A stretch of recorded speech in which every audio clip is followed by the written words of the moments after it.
I watched over 50 YouTube videos on Costco meat hauls this week, and I have to be honest with you, I found a lot of them to be genuinely exhausting. Because it seems no matter what you pick up off the shelf, someone online had a reason why it was going to ruin my health. Costco's pre-sliced steaks are blade tenderized, meaning I'm going to eat more bacteria and going to get sick.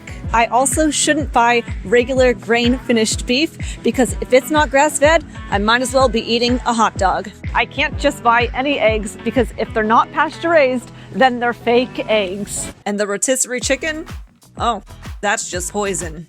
So basically every product in Costco is either trying to give me bacteria, inflammation, leaky gut, or straight up trying to kill me. Now I get it. I want to know, well, what's the best way for me to spend my money? What's the healthiest? What's the most nutritious thing I could buy? And I do personally buy organic, grass-finished, pasture-raised, wild-caught. I live that life. But I also work with so many clients who their head is spinning. They're hearing even healthy things aren't a good choice. And one of the top reasons why I see people fail eating healthy long-term has nothing to do with whether they're eating organic or not. I don't know people who are gaining weight because their eggs aren't pasture raised. And I see a lot of people give up trying to eat healthy because they feel like they're always failing at it. That eating healthy is complicated. It takes a lot of time, effort, and money. So today I'm going to walk you through Costco's meat, fish, and egg section, and I'm going to give you my real honest take, not the fear-based version that drives the algorithm. I'm going to tell you what I think is worth your money, what I'd skip, and the single best way I save money on meat, plus one of my favorite hacks for making budget-friendly cuts taste like an expensive steak. My name is Lillie. I'm a certified nutrition health coach, and if you enjoy this kind of content, then don't be silly, subscribe to Lillie. And let's go shopping. All right, we're starting with beef because honestly, this is where I see the most drama online. Grain-fed versus grass-fed. The first thing you're going to notice is most of the meat at Costco is grain finished. And if you've spent any time in health circles online, you've probably heard that grain finished is bad and you should only eat grass finished. Here's my honest take. Yes, grass finish tends to have a slightly better omega-3 to 6 ratio and a little bit extra nutritional advantages. I personally buy grass-fed, grass-finished beef from my local farmer, and I think it's a great choice if it's accessible to you and you can afford it. But when I look around the grocery store, 90% of the food is ultra processed, meaning 90% of what people are eating ain't even close to as nutritious as grain-finished beef. And so when I have clients who come to me who are eating fast food, pizza, sandwiches every week, I say just go to Costco, pick out any single ingredient beef, and start cooking at home. Because here's the truth. Any grain-finished beef at Costco is still one of the most nutritious foods you can eat. It's loaded with protein, B vitamins, zinc, iron, creatine. It's genuinely a superfood in comparison to 90% of foods in the grocery stores. And so if you do have the budget, if you have access, if it's easy for you, go grass-finished. Cows are supposed to eat grass, that's what's natural. But if it's too expensive, if it's hard to find, if it's just feeling complicated, if you're at the grocery store and you're feeling overwhelmed, don't for 1 second feel like you're failing because you're getting the cheapest grain-fed beef. You are winning. Moving on to the pre-cut blade tenderized steaks. Now, this is something I found genuinely interesting when watching Costco grocery haul videos, which is a lot of Costco's pre-cut steaks, things like ribeyes and New York strips, are blade tenderized. What this means is the meat is mechanically tenderized using small blades or needles that pierce the steak, and the goal of this is to break down some of the muscle fibers and connective tissue to make it where the meat is more tender and consistent to eat. Now, the concern that some people are raising is by doing this, you are essentially pushing in some of the bacteria into the steak. So theoretically, you'd want to cook those cuts to a higher internal temperature instead of eating them medium rare. Now, to be clear, millions of blade tenderized steaks are eaten every year without any issues, and I personally have bought these exact Costco steaks so many times, and I cook them medium rare, and I've never had a problem. Now, that's not a safety guarantee, but that's just my experience, and so if I was someone who was pregnant, elderly, immunocompromised, or feeding young children, then I may pay more attention to that blade tenderized label and make sure to cook that meat more thoroughly. But in general, I have just eaten the steak so many times that when I saw YouTube videos of people saying to stay away because otherwise you're going to get sick, I just haven't had that same experience. So I'm gonna keep buying the pre-cut steaks if I ever need them. However, from a money standpoint, then yes, you can save some serious money buying this huge hunk of meat. If you want steak on a budget, I would buy the whole New York strip slab and then take it home and cut the steaks myself, because in doing so, you're getting more meat for less money, and sure, also you're mitigating the blade tenderizing. Or there's also the option of getting a chuck roast. You just throw that slab of meat in a crock pot with a little bit of water, you walk away, and 8 hours later, you have this incredibly tender, falling apart meat that you can eat for days. It feeds multiple people and can even make for great leftovers and something that you can pack and take to work for lunch. One of my biggest tips for saving money is to cook more at home. I feel like nowadays, even going to fast food restaurants costs like $20, $25 a person, or don't even get me started about sit-down restaurants, especially for people if they're like feeding a family of 4. Between appetizers, drinks, entrees, it's like $200, $250 to go out to eat nowadays. And so cooking at home can be a great way to save money. I know that I also don't have a lot of time to cook. It's not as convenient. That's why I think having a crock pot, or we even use an air fryer in my home every single day, because one thing I've learned is you don't have to buy the most expensive cut of meat. Even the more budget-friendly cuts like the chuck roast, sirloin, even flap steaks can come out really delicious if you cook them well. That's one of the reasons why I like using my Tasty air fryer, because I just insert the temperature probe into my meat, put it in my air fryer, walk away, and then I come back and my meat is cooked to the perfect internal temperature automatically.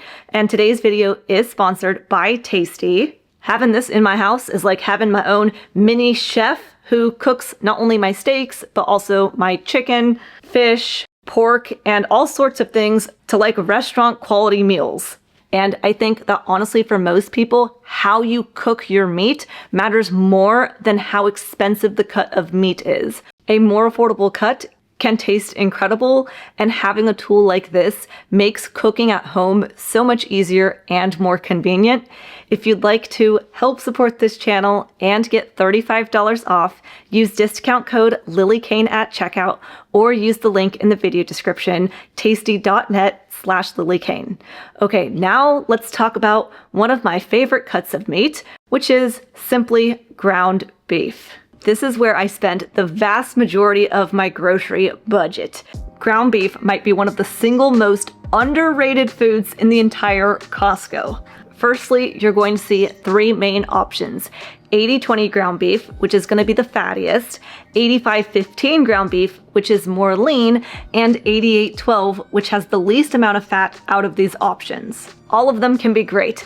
The 80-20 is going to usually be the tastiest and most flavorful. Since it's the fattiest, it'll also come with more fat-soluble vitamins like vitamin A, D, E, and K. But then for the 88-12 ground beef, it's going to come with more protein. I could also make the argument that since the 88-12 ground beef option is grain finished, it could be more advantageous if buying grain finished beef to buy the leanest version, since when cows are eating corn, soy, and grains to fatten up the cows, well, the corn, soy, and grains are therefore going in the cow's fat.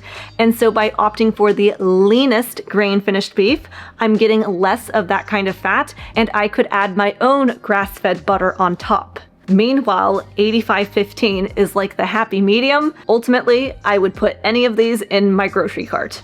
All right, chicken. I want to address a debate that I saw with videos of people being torn between air-chilled and organic chicken. At Costco, you'll find non-organic air-chilled chicken and organic not air-chilled chicken. Now, in the US, after a chicken is processed, most are submerged in a water bath. And the conventional water bath method typically uses chlorine and other chemicals in the water. So some people argue that those chemicals may be absorbed into the chicken meat during that process. Whereas with the air-chilled chickens, that just means after processing, the chicken is cooled using cold air rather than being submerged in a water bath. Now, I'll be honest, I think this is very interesting, and if I were being a purist, I would be opting for organic, pasture-raised, air-chilled chicken. But that's not always an option at Costco. And so here's my take. Both of these options are still chicken.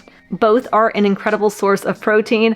I would buy either of them. Now, my husband and I don't eat a ton of chicken, and so we tend to get a smaller package at Aldi. But if I were buying chicken at Costco, I would just buy the organic. Now, if I was nervous about the water bath, then I would maybe one time buy the air chilled, the next time I go to Costco, buy the organic, and I would just alternate between which one I buy. Between the chicken thighs and chicken breast, the chicken breast is actually less money per gram of protein.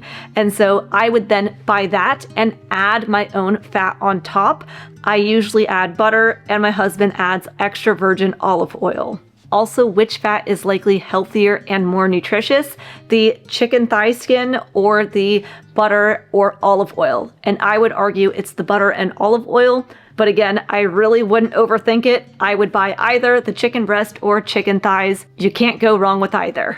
Now, the rotisserie chicken, I'm gonna be real with you, it's not my top pick because it's not a single ingredient meat. It has an ingredient list of sugar, dextrose, modified food starch, and carrageenan. Yes, it's in a plastic bag sitting under a heat lamp. It's not what I put on my client's weekly meal plan. But if you are exhausted, you've had a long day, you don't have food prepped, if the options between the Costco rotisserie chicken or going and getting fast food drive-through, I would 100% opt for the rotisserie chicken. It still has protein, it still has nutrients, and it's usually a way better choice than what most people are getting at fast food restaurants for convenience. And sometimes you just need a fast meal, and that's okay. I just wouldn't make it one of my weekly staples when there's so many other options. All right, moving on to eggs. And I want to address a question I get asked often, which is, does the color of the egg matter? White eggs, brown eggs, blue eggs, does the color mean anything about the nutritional value? No. Egg color is determined entirely by the breed of chicken. It has zero impact on the nutrition in that egg. Different chickens just lay different eggs. Now, what does tell you about the nutritional value is the labels like pasture-raised, cage-free, and organic. To me, I would eat any of the eggs in Costco.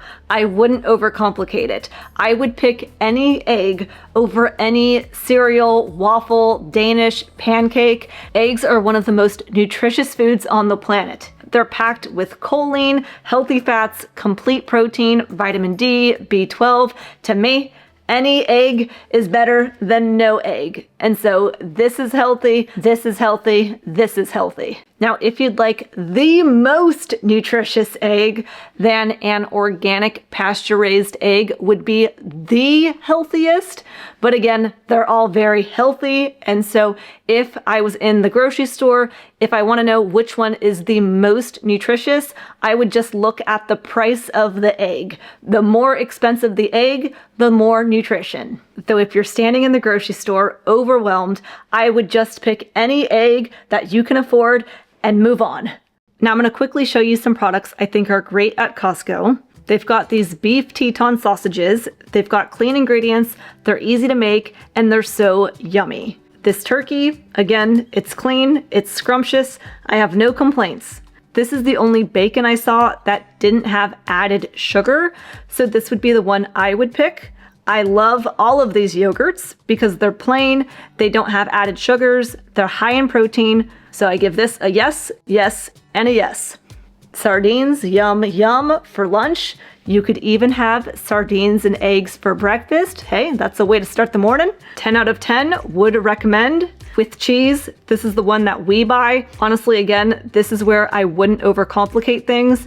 Any cheese that has a simple ingredient list of milk, cultures, and salt is a good one. Shrimp, I would say wild caught over farm raised, but you already know what I'm gonna say. Any kind of shrimp is better than any kind of sandwich, pizza, or French fries. The same goes for salmon, though sometimes the wild caught is more affordable than the farm raised. So at that point, I would just go with the wild caught since it's more nutritious and saves you money. Ultimately, after watching a ton of Costco videos, I felt overwhelmed myself. Like the only way for people to eat healthy is to have a local farmer, have a chicken coop in your backyard, and spend $1,000 a week. And so I hope from this video you took away, buy the cheapest single ingredient ground beef you can find at Costco. Buy the best quality eggs you can afford. Cook it at home, eat it, that's it. Right there, you're going to be doing much better than the majority of Americans. You're going to start losing weight, feeling better, be overall just healthier. And the clients who I see who start overcomplicating their food and their meals and they get nervous about what to buy and eat, that's when eating healthy starts becoming too rigid and doesn't last long term.